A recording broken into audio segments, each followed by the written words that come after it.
This billionaire built a tech empire, but it was a waitress in a roadside diner who taught him how to connect with his own son. Grant Ellison didn't cry at his wife's funeral. He didn't cry when the doctor said, "Your son may never speak." But that afternoon, stuck in traffic outside Spokane, Washington, with his tie yanked halfway down his chest and his son screaming in the back seat, Grant came the closest he'd ever come. His knuckles turned white around the steering wheel, not from anger, from helplessness, from exhaustion that lived deep in his bones, from pretending like he was still the man who used to know what to do. Miles was kicking the back of his seat, fists clenched, face red and wailing. Not tantrum crying. It was pain, overwhelm, a world too loud, too fast, too much, and no way to say it. "Miles, buddy, please," Grant said, voice cracking as he reached behind his seat with one hand, trying to soothe him. "We're almost there, okay? Just hold on." But Miles couldn't hear reason, or wouldn't. His body jerked as if he was fighting gravity itself. His arms flailed, his sobs turned guttural. Grant pulled off the highway and into the parking lot of a tiny, rust-colored diner he hadn't noticed until just now. No time to look at stars or reviews. He just needed a break. They both did. The sign above the door read, "Rita's Home Kitchen." The kind of place where the menu probably hadn't changed in 30 years. And neither had the coffee. But it didn't matter. He killed the engine, looked in the rearview mirror. "Miles, we're gonna go inside, okay? Just breathe, in and out." His son's head was pressed against the window, tear-streaked face, mute, chest heaving. Grant closed his eyes, let out a long breath, and whispered, "I'm trying, kid. I swear I'm trying." He unclipped Miles's seatbelt, hoisted his 7-year-old into his arms, all 60 pounds of thrashing, grunting emotion, and carried him inside like a tired firefighter carrying his last rescue. A small bell rang as the door opened. Heads turned. A fork clinked against a plate. An old man in a Seahawks hat blinked over his coffee. A middle-aged couple paused mid-bite. Grant felt every stare like a spotlight. He sat Miles at a corner booth, farthest from the windows, trying to block out the fluorescent lights with his jacket. His son rocked gently, tapping his palms against his knees. Small, repetitive slaps that echoed across the vinyl seat. The waitress hadn't come over yet, which was fine. Grant needed a second. He leaned forward, elbows on the table, ran his hands down his face, and whispered, "I don't know what you need, Miles. I don't know how to help you anymore." No answer. Not from Miles, not from the universe, and definitely not from the job waiting for him back in Seattle. The board members who watched him like a hawk, pretending they respected him while waiting for him to crash and burn. They didn't care that he was a widower, or that his son barely slept, or that his whole life felt like one giant plate balanced on one finger. He glanced across the table. Miles was still rocking, but quieter now. Progress? Maybe. He reached into the diaper bag. Applesauce, a spoon, a napkin. "Here you go, buddy," he said, peeling the foil top. "Your favorite, right?" He held out the spoon. Miles didn't move, didn't blink, didn't acknowledge him at all, just kept rocking. A couple of seconds passed, then a couple more. The spoon in Grant's hand started to tremble, just slightly, but enough. He dropped it. It clattered against the table, and without meaning to, without planning it, Grant whispered, "I can't do this."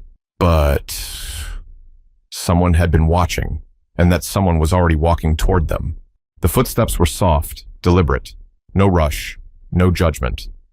Grant didn't look up at first, too drained to deal with pity, or worse, advice. "Mind if I clean this up for you?" a voice asked gently. Female, young, maybe mid-20s, calm, like she wasn't fazed by the scene she'd just walked into. He looked up. The waitress had deep brown skin, short natural curls, tucked under a red bandana, and a name tag that read D. Brooks. She was holding a wet rag in one hand and a smile that didn't feel forced. Grant gave a tired nod. "Yeah, sorry about the mess." She leaned over and wiped up the applesauce spill. "No worries. That booth's seen worse." Then, crouching slightly so she was eye level with Miles, she added, "Hey there, little man."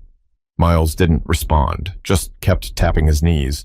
She didn't flinch, didn't recoil, just studied him. Not like he was broken, but like he was speaking a different language she understood. "What's his name?" she asked, her voice still low. "Miles," Grant replied, unsure why he was even still talking. "He's 7. She smiled at Miles. "You like applesauce, huh?" Again, no answer. But something in her tone, or her posture, made Grant pause. She wasn't being polite. She was trying. Actually trying. She turned slightly. "May I?" Grant blinked. "May you?" "Try feeding him." He hesitated. His instinct was to say no, that it wouldn't work, that she didn't know what she was getting into, but something in her eyes. There was no pity, no performance, just patience. He nodded slowly. "Go ahead."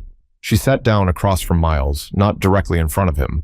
Slight angle, non-threatening. Then she hummed. Not a tune Grant recognized, just soft tones, like a lullaby with no words. And with her other hand, she picked up the spoon, scooped a bit of applesauce, then waited, and waited. No pressure, no rushing. Grant watched in stunned silence as Miles's eyes slowly lifted, first to the spoon, then to her face, a flicker of contact. He didn't smile, didn't speak, but he opened his mouth. She fed him. Grant stared. "Miles," he said, almost too quietly to hear. "You?" The boy swallowed. No fuss, no fight, just peace. The waitress smiled, like this was normal, like this kind of thing happened every day. "I'm Danielle," she said softly to the boy, brushing a crumb from his chin. "It's nice to meet you." Grant couldn't speak. His chest felt tight. He didn't know if he wanted to hug this woman or break down crying in the middle of a diner. Instead, he cleared his throat. "How did you know how to do that?" She kept her eyes on Miles. "My little brother. He's nonverbal too. 11 years old. Grew up learning his cues like my ABCs. Grant exhaled. Long. "Wow." Danielle turned to him now, and there was something real behind her eyes. Not just kindness, but weariness too. The kind that comes from years of being overlooked, of knowing exactly what to do, and no one ever thinking to ask. "He's lucky," Grant said, nodding at her. "Your son?" "No," he said quietly. "Your brother." Danielle blinked, then smiled. Not big, just enough. A pause hung between them. Miles tapped his hand on the table now, quieter, calmer, focused. Danielle handed Grant the spoon. "You want to try?" He took it, slowly, scooped, shaky hand. Miles opened his mouth again, accepted it, just like that. And Grant felt something deep crack open inside him. Relief, guilt, gratitude. All at once, he whispered, "I haven't seen him eat in public in over a year." Danielle nodded, like she understood without needing more details. "Most people don't get it," Grant added. "They think it's just bad parenting." "I know," she said. "You ever work with autistic kids professionally?" "Nope, just my brother. And a couple neighbors' kids. Why?" Grant didn't answer right away, but an idea had just planted itself, one he couldn't ignore, no matter how crazy it sounded. They sat like that for a few minutes. No rush, no small talk. Grant fed Miles one slow spoonful at a time. Danielle watched without hovering, her hands resting on her apron, her expression unreadable, calm but not detached. It wasn't until Miles stopped and leaned his head against the booth that she quietly stood up. "I'll give you 2 a minute," she said. "I'll bring some water. No charge." Grant nodded, still trying to process what just happened. "Thanks." As she walked away, he looked at his son again, still awake but resting, not agitated, not in distress, just tired. For the first time in weeks, Grant wasn't panicking about what came next. He wasn't worried about meltdowns, about judgmental stares, about trying to explain his son's silence to strangers who didn't care. And somehow, it was because of her. When Danielle came back with the water, Grant gestured to the empty seat. "Do you have a second?" She hesitated, glanced toward the kitchen. "Technically, I'm on break in 5. "Sit now. I'll pay for your time." She raised an eyebrow. "You really think I need a bribe to sit down and talk to you?" Grant actually smiled, a rare thing these days. "No, but I've learned that nothing in life is free." She set the glass down, slid into the seat across from him. Sometimes people just help because it's the right thing to do. He didn't argue. Instead, he asked, "What's your brother's name?" "Malik." "How's he doing?" "Better now. He's got a routine. School helps. He doesn't talk, but he laughs when I sing Return of the Mac. He's a 90s baby trapped in a kid's body." Grant chuckled. "I know the feeling." They paused again. He could feel it. That strange shift where a conversation stops being about small things and starts digging deeper. Not on purpose. Just naturally. "So," she said, "what's your story?" He took a breath. "Grant Ellison. I run a tech company. Big one. West Coast. My wife passed away 3 years ago. Brain aneurysm. No warning." Danielle's eyes softened. "I'm sorry." He nodded. "I've been raising Miles on my own since then, trying to juggle meetings and therapy appointments. Most days I feel like I'm failing at both." She didn't offer him sympathy. She just said, "But you keep showing up." He looked down at his son. "Because what choice do I have?" Danielle shook her head. "That's not nothing, Grant. A lot of people run." He sighed. "Sometimes I think about it. Not running forever, just 5 minutes. Somewhere quiet, where no one needs me for anything." She smiled sadly. "I get that." He studied her now. Not just a waitress. Not just a girl who knew how to help his son. There was something else there. Resilience. Like someone who had been carrying heavy things for a long time and still stood tall. "What else do you do?" he asked. "Outside of this place?" She laughed a little. "You mean after I scrub ketchup off menus and deal with grumpy truckers?" "Yeah, after that. I take online classes, social work, slow because money's tight, but I'll get there. You ever think about working with kids, families?" She shrugged. "If someone gave me the chance." Grant leaned forward, his voice lowering. "What if I said I have a foundation under my company for children with developmental disabilities? Not some corporate PR move, something real. But I don't know what I'm doing with it. I just fund it and hope it helps." She tilted her head. "What are you saying?" "I need someone like you. Someone who actually knows what this looks like outside of a textbook." Danielle blinked. "Wait, are you offering me a job?" "Not right this second. I'm offering you a conversation, a meeting, a chance." She stared at him for a second, maybe 2, then said, "You don't even know me." "I know what I saw. You calmed my son in 30 seconds. That's more than I've done all year." She hesitated. "I can't just leave my job." "I'm not asking you to. Not yet. Just come visit the city. Spend a weekend. Let me show you the foundation." "And what if I say no?" "Then I still owe you lunch." Danielle smirked. "Throw in some pie and I'll think about it." Grant smiled. "Deal." But what neither of them knew was that this meeting wasn't random. It was about to change everything. Danielle didn't give him an answer right away. They finished lunch. Well, Miles finished 2 more spoonfuls before drifting into a deep, almost dreamlike nap in the booth. His body leaned against his father's side, small breaths fogging the window beside him. Grant hadn't moved in 10 minutes. He was afraid if he shifted, the moment would vanish. Danielle brought over a slice of warm peach pie and slid it across the table. No plate for herself, just a fork and a smirk.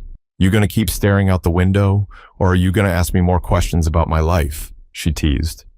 Grant blinked, coming back to earth. "Right. Sorry, I just, He glanced down at his son.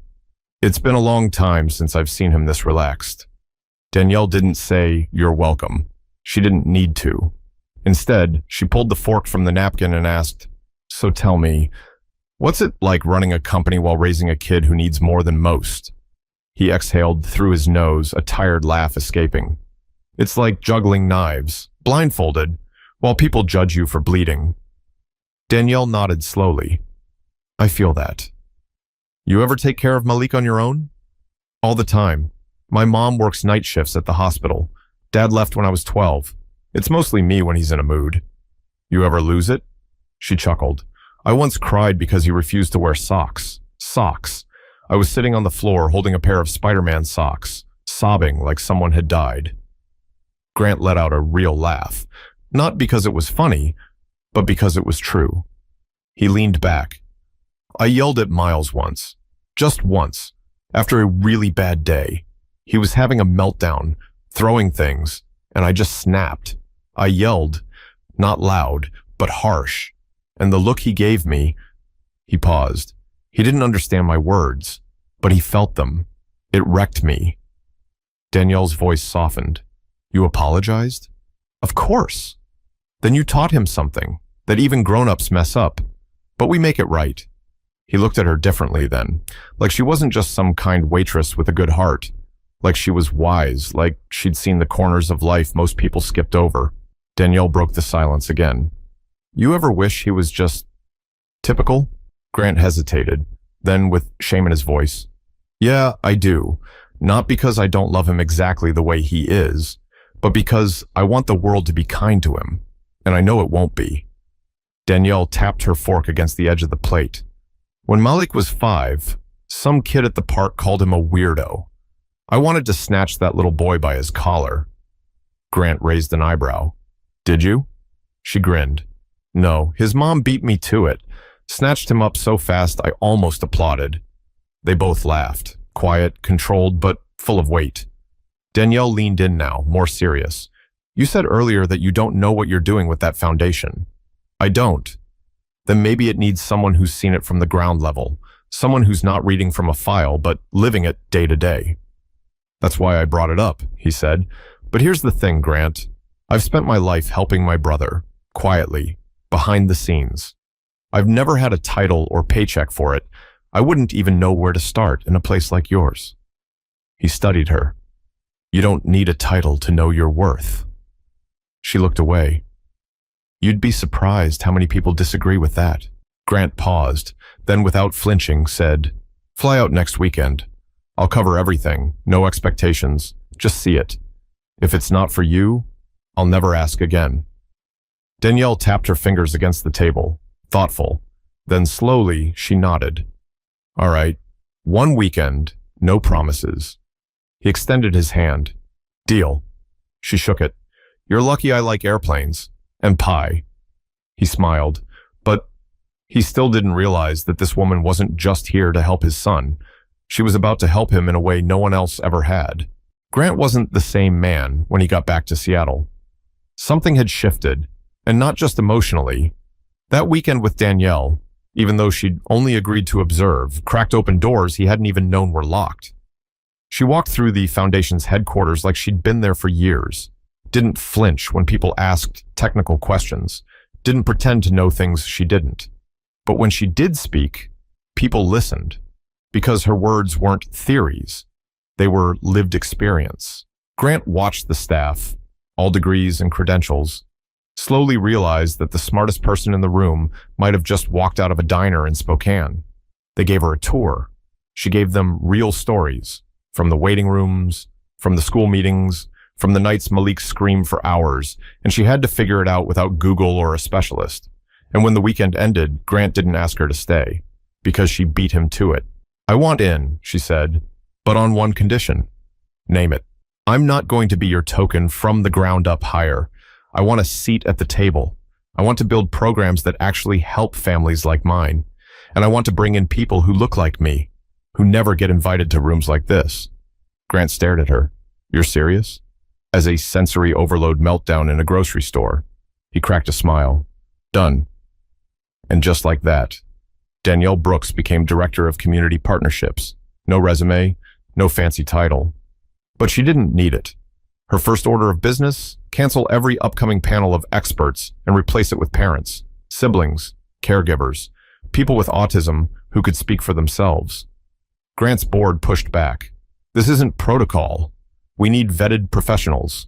Are you sure this isn't just emotional bias? Danielle listened to every critique, then calmly replied, I'm not against degrees. I'm just saying you don't need a PhD to understand how a screaming child in a public restroom can break a parent's spirit. Silence. She wasn't trying to burn the system down. She was building a new one next to it. 1 week turned into 2. 2 turned into a month. And in that time, something else changed. Not just at the office, but at home, Miles. He started sleeping through the night, not every night, but more than before. He picked up a fork, held it, used it, without a meltdown.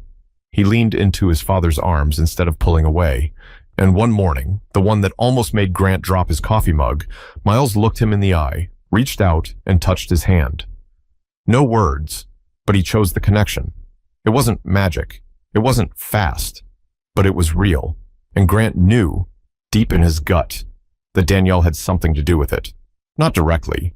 She wasn't a miracle worker, but her presence had made him better, a better listener, a softer speaker, a man who no longer measured success in quarterly earnings, but in quiet mornings and unfinished applesauce cups. One Friday, he walked into Danielle's office. She was sitting cross-legged on the couch, typing on a laptop, hoodie pulled over her curls. He knocked on the doorframe. "You're making me look bad, you know." She didn't look up. "You were already losing before I got here." He laughed. "Fair." She closed the laptop and stretched. "What's up?" "I'm thinking about a road tour, town halls in small cities, talking to parents who never get heard, real stories, real needs." Her eyebrows lifted. "You mean leave your kingdom and actually listen to the people?" "Exactly," Danielle grinned. "Look at you turning into a decent human being."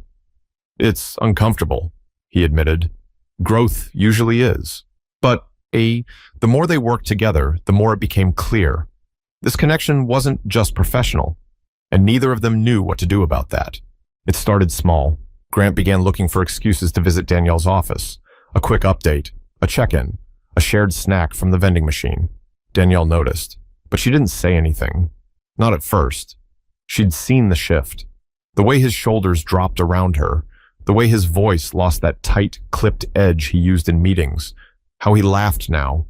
Not forced or polite, but from somewhere deeper. They both ignored it, because the work came first. They spent the next 2 months organizing the road tour. Idaho Falls, Modesto, Wichita. Cities that didn't make headlines, where autism support programs were either underfunded or non-existent. Danielle handled the local outreach. Grant scheduled the logistics. Together, they sat in rec centers, church basements, and school auditoriums. And they listened. Parents told stories of being kicked out of grocery stores. Teachers shared the heartbreak of losing kids because there weren't enough aides. Grandmothers cried over having to choose between a second job and a therapy appointment. Grant wrote every word down. Danielle hugged people when they couldn't speak. One night, after a session in Missoula, Montana, they found themselves walking side by side outside the hotel. The sky above them was massive, stars shining in every direction. Danielle kicked a loose pebble on the sidewalk. "You ever think about how quiet it gets out here?" "I used to hate it," Grant said. "Now I crave it." She glanced at him. "Why?" "Because my head's loud, work, guilt, Miles. I can't turn it off." They stopped walking. Danielle looked at him for a moment. "You're doing a good job, you know." He gave a weak smile. "I'm trying." "You don't need to try so hard around me." That landed heavy. They stood there, two people who had never planned on being in each other's lives. Two people pulled together by a child, a moment, a spoonful of applesauce. "Danielle," he said, his voice low. She looked up. "I think about you, more than I probably should." She didn't flinch. "I think about you, too."